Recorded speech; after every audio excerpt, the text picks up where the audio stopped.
All right, morning guys. Here on the river, doing this Lightning Nomad review for you guys. On the water review. I'm just going with a very light setup. I haven't set up fish find or anything like that on yet. I brought my Hobie drive just in case. I had my own issues with that, but so you do get the Freedom Drive, the Kayak, no paddle as a package. I'm gonna be taking it out on the river. Water seems kind of low, so we'll see how it goes. Yeah, it's a very simple run. No setup, no nothing. So we'll see how it performs. It's a bit lower than I thought it would be, so I'll have to figure out what I could do without messing up the rudder and everything. So I'll play around with the guys and then to see how it rides. That's mainly what I'm trying to do here. So we'll take it out in the water and see how it goes. Just to give you a kind of a view. So this is just a typical milk crate right here, with just some rod holders. It does get filled up pretty quick. I do like the width of it. Even with the crate in. So with the larger like black crate or something like that, it'll definitely fit. But it doesn't have the back part. But on a Hobie and stuff, you won't really use that far backside anyways. So I think that it won't matter. It'll probably be pretty similar, but it is wider, so I do kind of like that. Also, be able to get two 3700s there, bottled water. So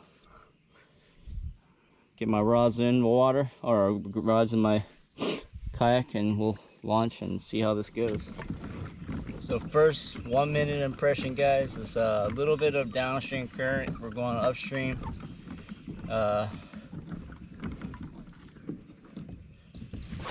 Mirage Drive feels slow. I'm sorry, Freedom Drive.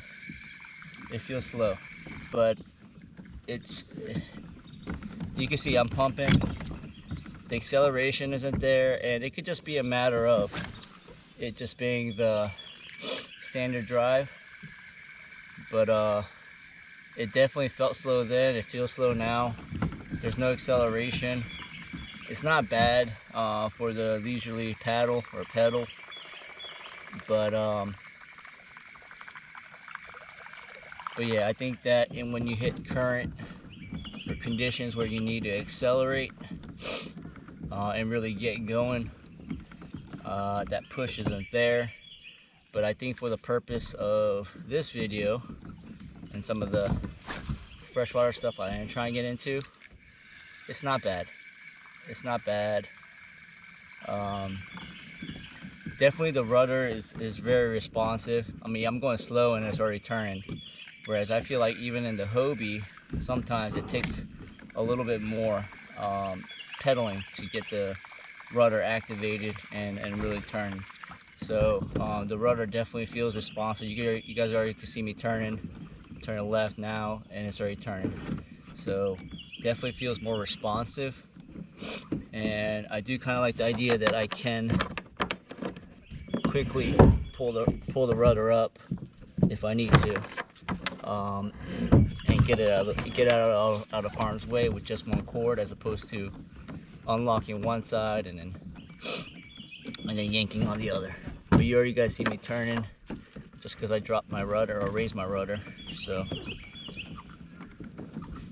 and then another thing is, I do feel that strap on the bottom of my seat, as I mentioned before. So I don't know how that's gonna feel in the longer run of things. So we'll see how comfortable that seat really is. Another quick thing I felt right away, I'm not that tall. I'm usually on a 3 or a 4 for the Hobie Mirage Drive on the Outback. But on this kayak, I'm already having to set it like on practically a 1. I do have it set up on the higher setting, but that is kind of like the middle setting as far as front and back goes, like sliding the chair forward. Oh, I hit something already. Going forward and backwards. So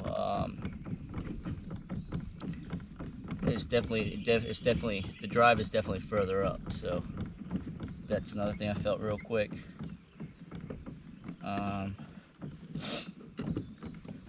But yeah, that's my initial feel right now. So I'll get fishing here. Water's pretty muddy. I'm not sure how much fish we're gonna get onto right now.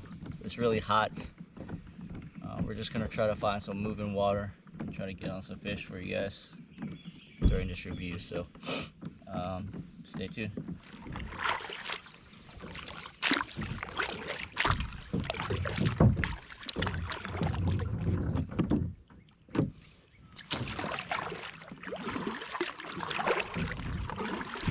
I don't know if you guys heard that, but retractable rudder at play. So that's nice. Another thing I noticed real quick is when you really get to start paddling, you start rocking, this chair slides. I think that would become very annoying. Just my thought on that, but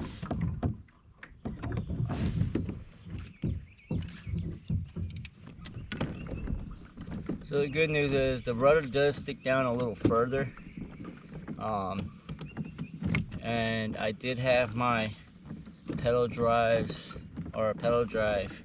fully extended, so I didn't feel any rocks. I mean, I wasn't scraping the kayak, so I shouldn't have regardless. So I feel like it's holding tight to the hull as it should, so that's a plus.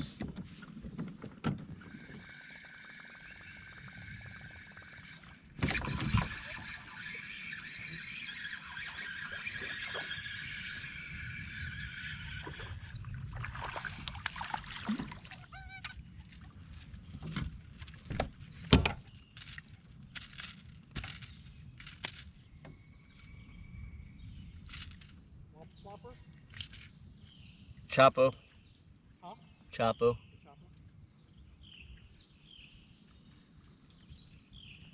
Yeah, pretty much a plopper.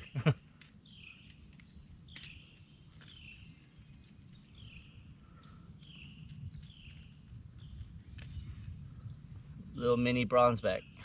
So one of the issues that there was with the lightning strike that a lot of people mentioned was that the water was like filling up the kayak, especially in the whole field area.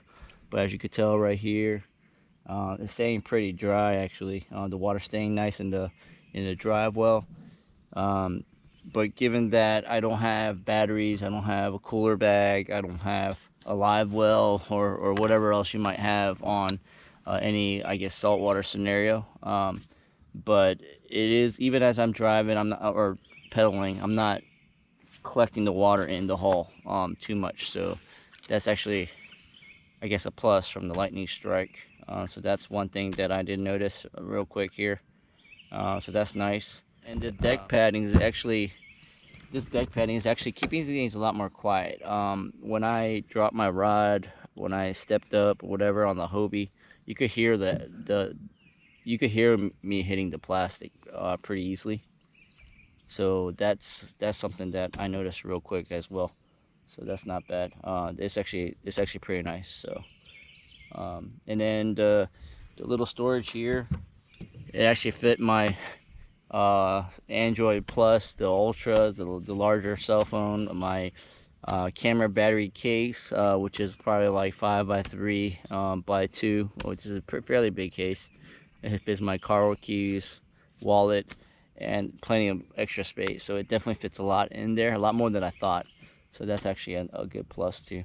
I thought it wasn't going to hold very much. So that little soft bag case is actually pretty nice. So there's that.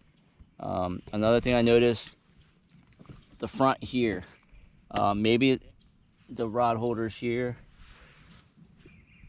maybe it's because I'm sitting further back, as I had mentioned. The chair, it does feel like it's a lot further back than where the Hobie would be sitting. It's not as easy or natural for you to stick the rod in to the rod holder and take it out. You almost have to lean very far forward and extend it forward. The Hobie rod holders, they're a larger hole. So the benefit of that is I feel like you're able to tilt it up a little bit and actually pull it straight up and out. Whereas this one, since it's more of a tighter fit and more of a sure fit, it's you actually almost have to pull it forward and then back out, which is not natural at all. Because sometimes you can't really stand up and extend that far. I mean, if you're a bigger person, it might not be a problem, but for me, at 5'6", it does feel like I have to actually extend it a lot more further forward than I normally would have to on the Hobie. So that's something there.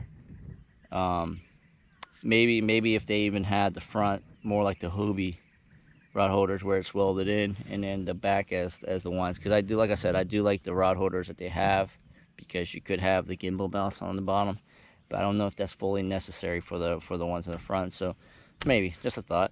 But yeah, that's just another initial thought. Let's get fishing. Why? Oh, you picked it up. Oh Jesus, that was an explosion. Oh, it popped off. That was a huge explosion. It felt heavy too. Damn. So no waves, gentle down current. The paddle ability of this kayak is actually not bad. Actually, it's paddling pretty well. I would say just with just these soft, gentle strokes, I'm able to go forward pretty easy. So paddling is actually not bad on this kayak. It actually paddles pretty well, and you can get it go maybe a little easier than the Hobie, but maybe it's because the way the hull is designed, it cuts a little bit more. But it's actually paddling pretty well, to be honest. So that's a thumbs up there.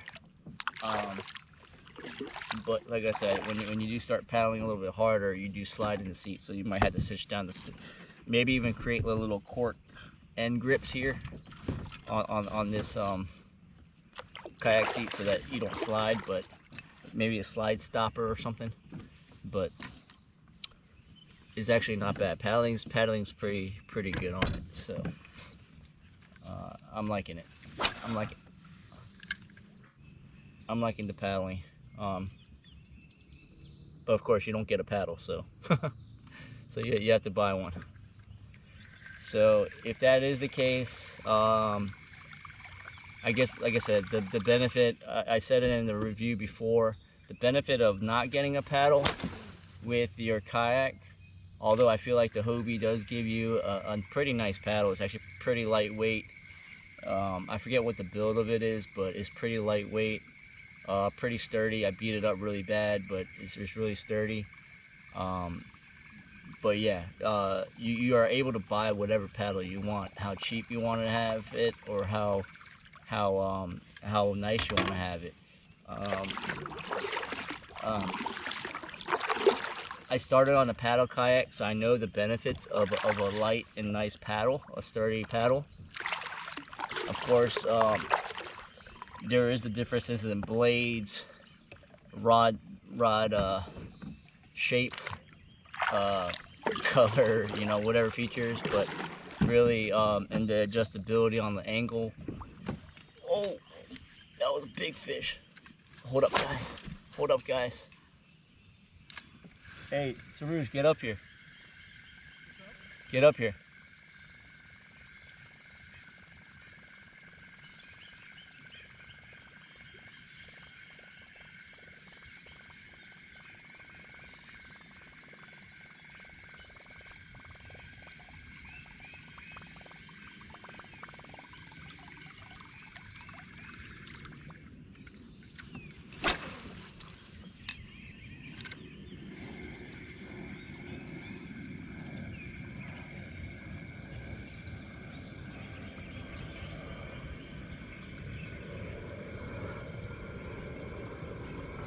Oh my God, sorry guys, but oh man, it just hit it. Sorry, if I see a big fish, guys, I have to put any review on a pod.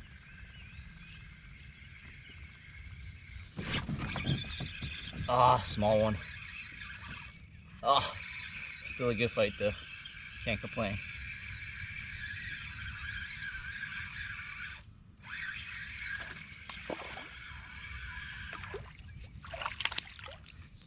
It's decent.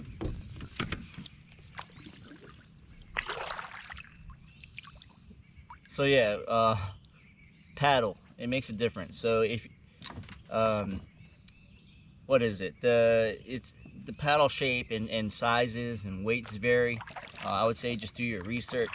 With the slightly higher sitting kayak like this, and also just the I guess my height and everything, I like to stick to like a 230 paddle. But depending if you're sitting higher or you're taller, you may need to go to 240, I think it is the next size, or 250 or something like this. So that is something to consider. Yeah, so that is the benefit of not getting a kayak with your paddle with your kayak, and you can buy your own to whatever needs you need. You would have to match. So I also noticed this kayak, maybe it's the rudder, but I'm just sitting in current, and if I have this rudder locked in place, I'm actually keeping bow forward steady. Pretty nice. I don't know how that's going to translate in faster moving, much faster moving water, like the ocean, like near bridges and stuff like that. But I barely had to paddle. I'm like actually staying facing upstream. So that's actually pretty nice, because some kayaks will want to keep turning on you. So that's nice. So I don't, like I said, I'm not sure if it's the rudder that's doing that or the kayak itself, but I'm barely even drifting backwards really. So that's actually a pretty nice thing to have. I don't have to keep pedaling as much as I might typically would have to. And just so you guys know, I haven't pedaled yet because there's a lot of rocks, as you guys could tell. My rudder's catching, but yeah, that's the main reason why I'm not pedaling as much and just paddling here. I'm not trying to damage the drive here. So I want to change the battery. One bad thing, you see water collects all around here, so when you go to open it, it like collects in these little seals here. When you go to open it, water doesn't get inside. So I don't have anything that's too water sensitive there, but just FYI, the center hatch is not fully dry. So note to yourself and note to y'all. Just, yeah, let's continue fishing. Oh jeez, scared me.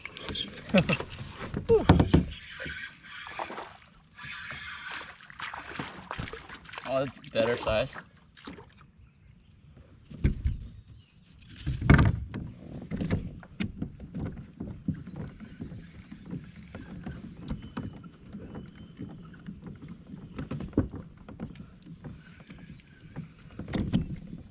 So the MD180, the Mirage Drive 180, at least just a regular non-kick-up fin, the V2, does not fit into this drive. It does, what it is it seems a little tight, and I don't want to force it now. I'll check off the water, but it doesn't seem to be sliding all the way in and sitting in place. I could also see why they actually constantly repeat all over the place, like with like labels and warning paper on top of the drive, and they email you. This Freedom drive, it literally needs to slide in perfect to sit in right. If you have to force it down, that means you're doing it wrong, and I can see where damages can actually potentially happen, because it's a snug and perfect fit.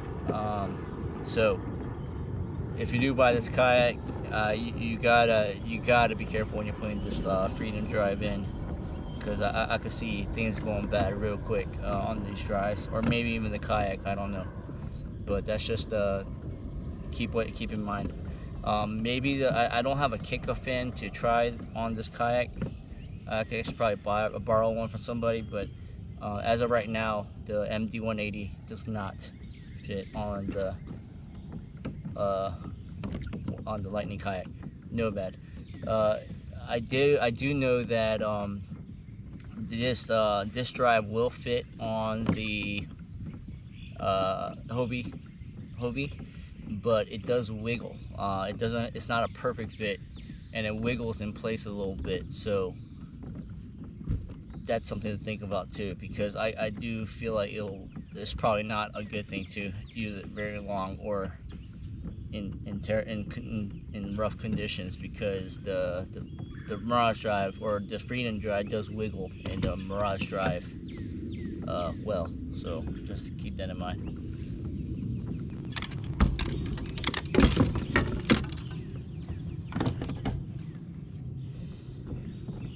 So a positive note, you do, like I mentioned in the review, you can put the 360 that fits perfectly on the side here. I did notice that with the smaller 3500, you can put it here. There is a little notch there that will keep it in place, so that's not bad at all. That's actually pretty good. I also noticed that since the kayak does have a little more space on the side, you have a nice place to actually rest your rod.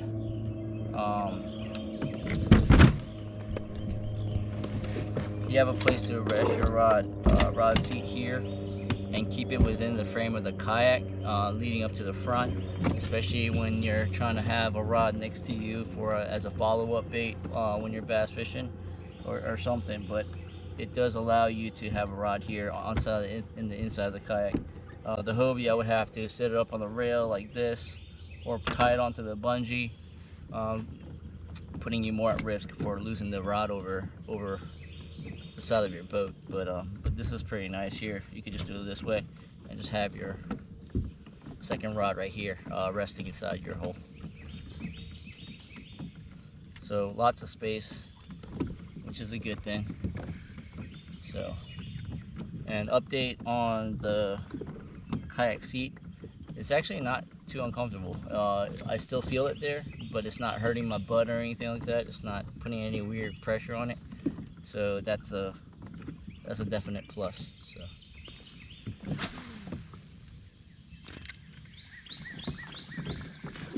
Oh geez. Oh man. That was a lot bigger. Damn it.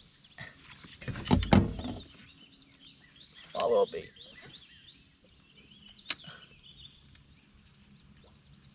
Damn it. It almost yanked the rod out of my hand.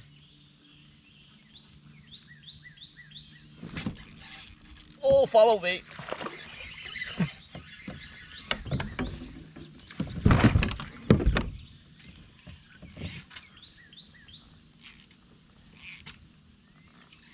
Oh, it's not terribly big, but it's good, man. It's a good fighter. Woo! It wants to go to you.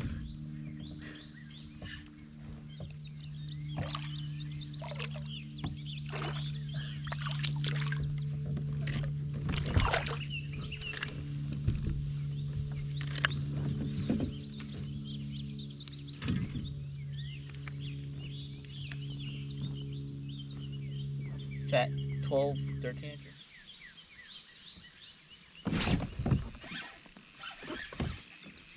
Oh, I got a good one. Come on, stay on this time.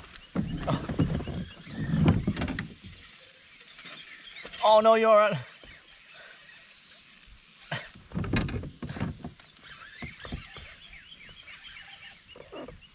Oh yeah. Oh geez.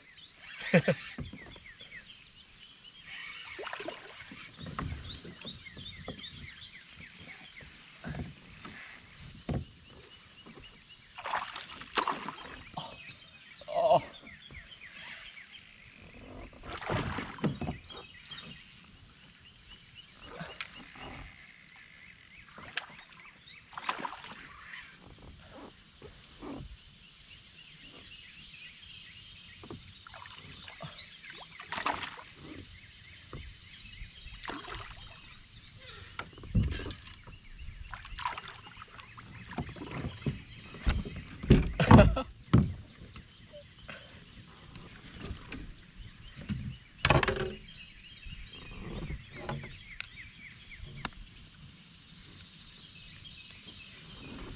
Yo, dude.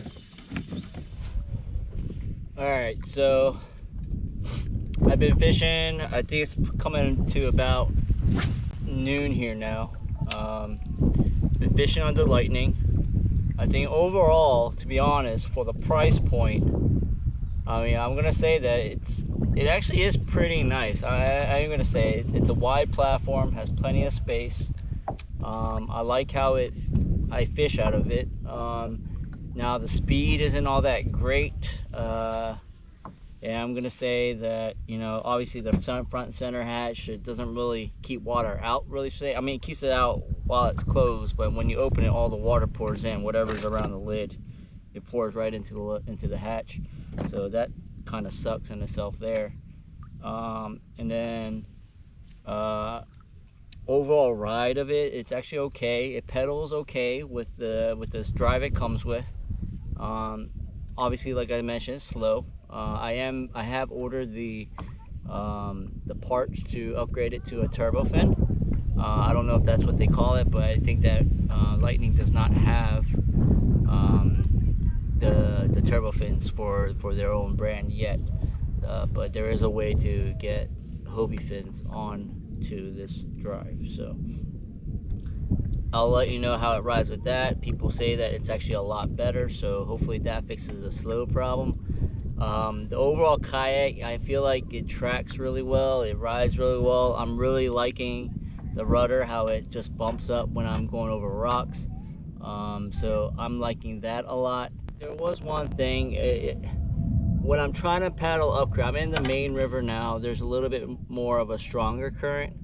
I did notice that when I do try to paddle up current and I'm trying to steer with my rudder, I don't know why, but the tail of the kayak tends to whip out one way or the other.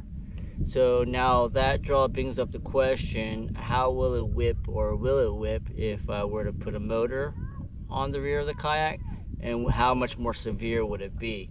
So that is a little bit concerning. It's not major, but I do feel it kind of swing out, kind of back and forth based on how I adjust the rudder. So I don't experience that with the Hobie, but it may just be that the rudder, as I mentioned, on this kayak is a lot more responsive. So maybe that's what it is. But anyhow, that's something that I'll have to figure out as I go along. And then going back to the drive well, I will actually say that the drive does get wet a little bit. It's more so when I don't have the drive in and I'm trying to paddle that the water comes over. But if you guys can see right here, the water sits up almost even with the drive up here, whereas the Hobie, it sits down a little bit more. But is it so much that it's bothering me? No, because as you can tell, it's pretty dry. It's only when I take this out and paddle that it becomes a little bit more wet in the drive well here. So that's kind of that there. Liking the tracks. I'm liking the tracks, obviously all along the whole kayak. That's where I have the camera mounted on to talk to you guys now. Obviously the camera in the rear as well. So I'm liking that. The front hatch cover, I don't know. It's either gonna be on or off, I'm thinking, because the front mesh bag, this right here, this thing right here, I could see it blowing off and away and me losing it real easy, because once you take one of the hooks off on the sides, all the bungees around it become loose and it tends to want to come off. So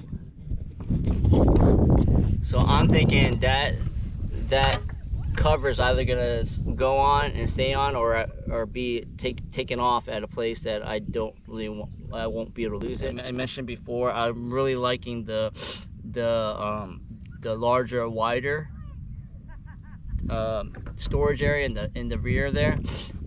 because Hobie storage area, rear storage area is longer from seat to the rear of the kayak, but in reality you don't put too much or anything really on the very end of it, because the problem with the Hobie is that once you start loading weight on the very rear, water can potentially come over the rear of the kayak, and then that rear hatch does not hold water out very well.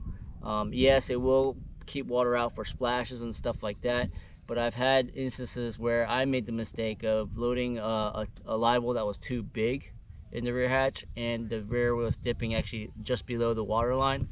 And once water starts going in, obviously the kayak's gonna sink even lower, and that spells disaster there. So luckily I had a pump on that day. But yeah, so that's kind of where it's at. I'm not sure what else really to kind of explain, but like I said, my overall, I feel like this kayak is very worth the price. I think that if you're not in the market to pay 4 grand for a new Hobie, this is a very reasonable replacement for it. Obviously it may not feel as pristine or I guess fine-tuned, I guess you could say, but it is a platform that I feel like gives you all the abilities that a Hobie will. Now I will say again that I will have to try out the turbo fin once I get it, but at this time I'm so used to the rear the 180 drive that I don't think, me personally, I would fish stuff like the Ocean City 50 bridge, for instance, because I did use this drive on my Hobie during that tournament, but just not being able to go reverse was hampering my ability to fish. But obviously here on the river or a pond, or maybe even just trolling, crabbing, stuff like that, I feel like it's going to be an awesome platform just because of all the space that I do have here. So it feels very similar to my Outback. It's not taking me too much time to adjust to or get used to. I feel like the ride height is just a tad bit higher than the Hobie. It might just be more because of the squared off edges, but it does feel like it is riding a little higher. But then again, I don't have as much gear on my kayak, so that might be one thing. I'm not sure, but yeah, it does seem to be floating a little bit higher. A little bit higher than the Hobie Outback, but honestly I don't think that's too bad. It obviously will catch a little bit more wind, but I don't think it's going to be a major problem. So that's one adder that I might just do. It seems like an easy fix, but I kind of missed the bungee cord that would hook on to the drive here to hold the drives fully flexed here. So I may just do something to kind of modify this kayak a little bit to hold the drive in place, because there isn't, at the moment, there is nothing to hold the drive in place. So it will kind of go back to the upright position, causing the pedals, the fins to drop down straight. So I may add something like that, just a bungee to hold it back here. I felt like the lack of trays on the side might be a little bit bothersome, because obviously the Outback does have the trays on the side. I do feel like if I get some of the track, I forget what they're called, the little boxes that they sell for the tracks, I think a couple on each side might actually solve the problem, and having the fish finder up on the front track. So that should solve that issue. But for now, it doesn't seem to bother me too much. Just using the cup holder here, it's fine for some of the loose baits and stuff. So I think that it should be okay. Just using the cup holders there. Yeah, that's kind of the general review that I got. The drive, I mean, everything just feels, I don't know, again, yeah, I will update, the durability of the kayak. It does feel like much harder plastic. It doesn't feel like soft plastic anywhere. so it seems to hold up well. So I'm not sure if it's susceptible to any cracks or anything like that. The drive well is, I mean, I think that once you set the drive perfectly, it's not as much of a concern, but it is something that you have to kind of consider, that you have to be very careful during the drive, because I could see it being dropped in incorrectly if you're not paying attention to how the drive is being set. That's pretty much it. I'll just I'll definitely update you guys as time goes along as to what I find, what I've experienced. But for now, I just feel like the kayak is worth the price point. Like they said, I mean, they didn't fail on their promise to provide a budget-friendly kayak to get people on the water on a pedal drive, to experience the outdoors, to get out there and have fun. So, and that's the main purpose and goal of this kayak, based on what I got from their advertisements. So I think they've hit that promise, and beyond, in my opinion. So, but yeah, if you guys have any questions, feel free to drop more questions in the comment sections below. I'm gonna keep fishing. Bite was pretty good, so I'll try to catch some more and get out of here. But yeah, just let me know if you guys have any questions, and I'll get back to you as soon as I can. Thanks.